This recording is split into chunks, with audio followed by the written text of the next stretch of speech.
light, bro. Look at that. Good morning, everybody. Good morning to the not so daily Festive 500 vlogs. I will get to the reason that it's not so daily after today's ride. And I got a good one for you today. So some of the coaching guys have put on a ride here in Sydney today. We're going to go join along. And I got a good bit of chat for you today because we haven't done the sort of year in review gear type stuff yet, have we? We'll change that today.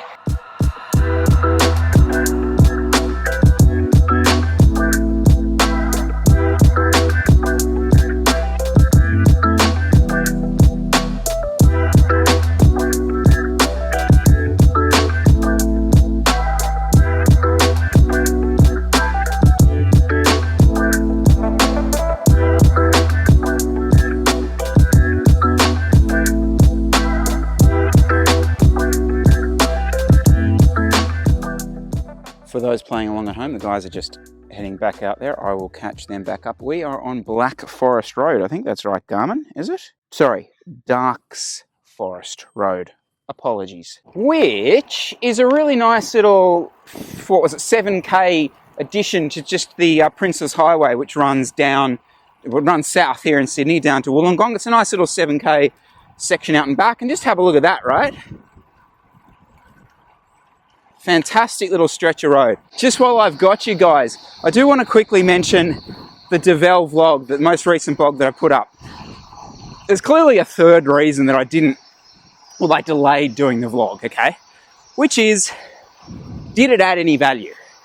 Because bringing up that subject, that topic of, well, new bike brand, etc., etc., it's just such a well-trodden route on YouTube, isn't it? And I think the sort of struggle I have with it is people are clearly in one camp or the other. It's like oh, great, new brands, cheaper pricing, more accessible, etc., etc. Or the other camp, which is, oh, they're just cheap copies. Where do they get off?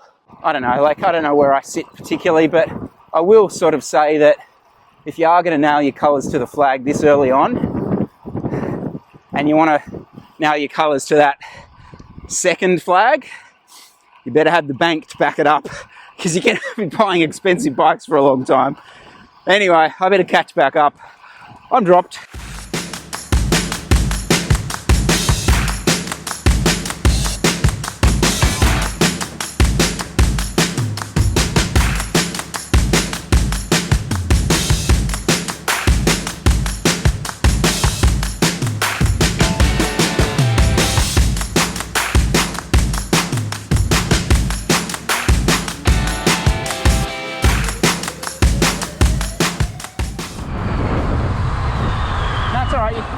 Yeah, appreciate it, thank you. I was looking on the comments the other day and someone was asking me about Campy 12-speed and they were saying if you had any problems with it. And I've literally not had a problem with Campy 12-speed up until 4 minutes ago when, I don't know, the free hub's loose. So it's as though I didn't tighten the cassette enough, which is just strange. But we'll get to the bottom of it. Yeah, so it's a bit funny. I can only assume that this is a bit of user error. So we were changing a lot of cassettes around at Tweed, just between the bikes, between the wheel sets. And I reckon what's probably happened is someone just hasn't done the cassette up enough and it's progressively got looser as sort of I've ridden it.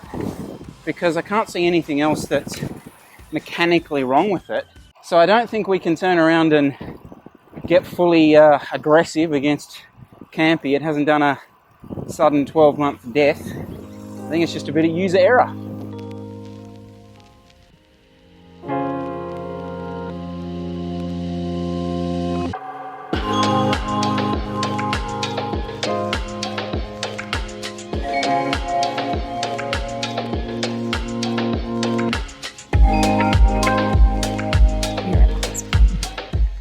Who didn't fall off his bike?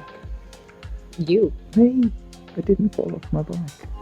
Yes, so unfortunately Elizabeth is in here at RPA. It looks like she's going to have surgery on, plastic surgery, Elizabeth. You got anything else to add?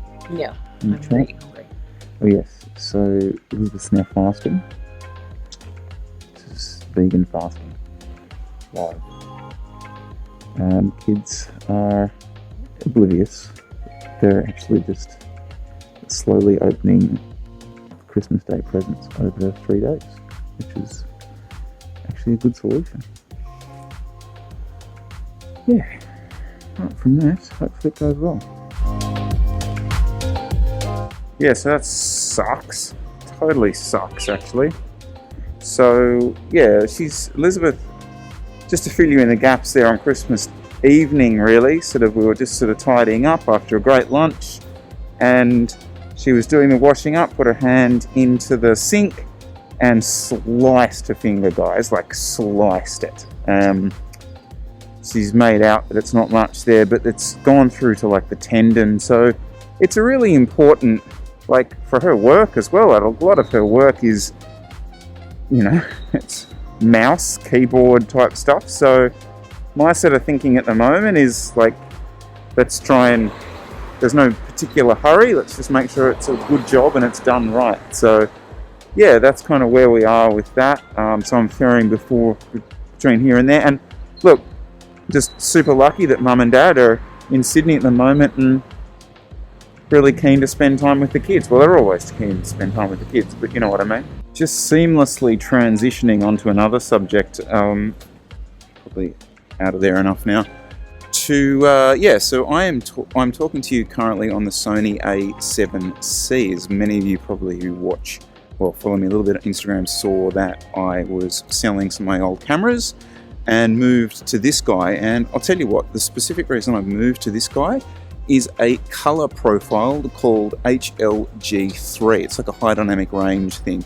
And the rationale there is it means I can use the high dynamic range on the iPhone, which I've used to vlog on the bike a little bit, and you guys were really blown away just as I was with that. And I can use the high dynamic range here. Kind of should make the kind of color space of the vlogs a little bit neater, amongst other things.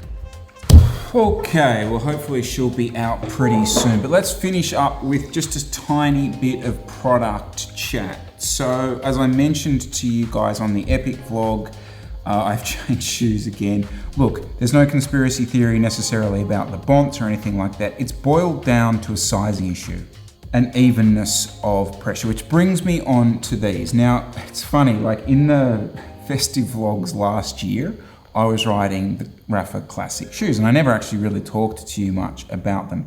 Subsequently, yes, I have once again tried a myriad of shoes, and I will do a full standalone thing on this, but a lot of this boils down to, guys,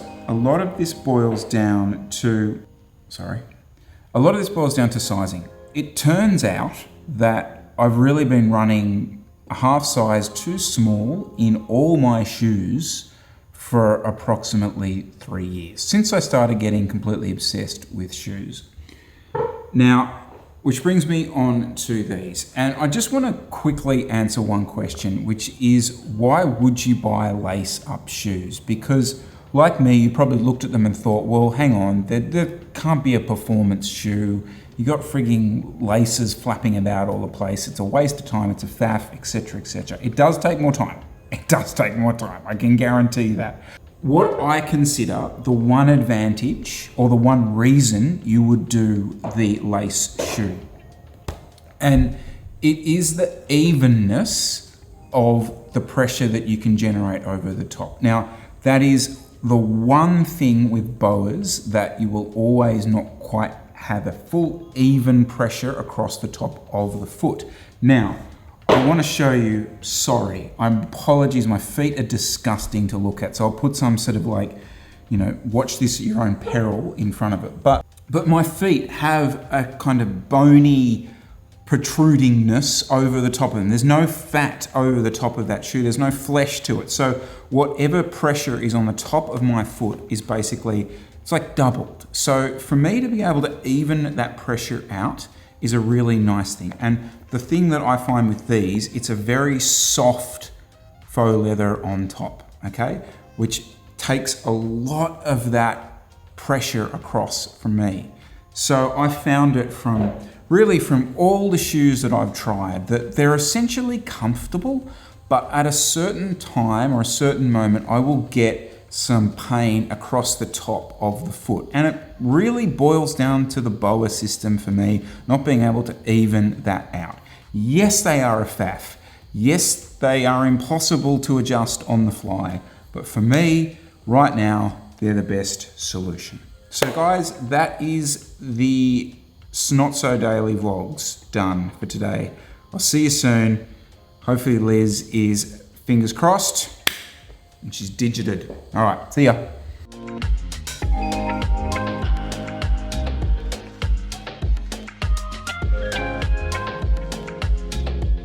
The only problem we've found so far with the Festive 500, you just be riding along happily, and then these B graders start sitting on you.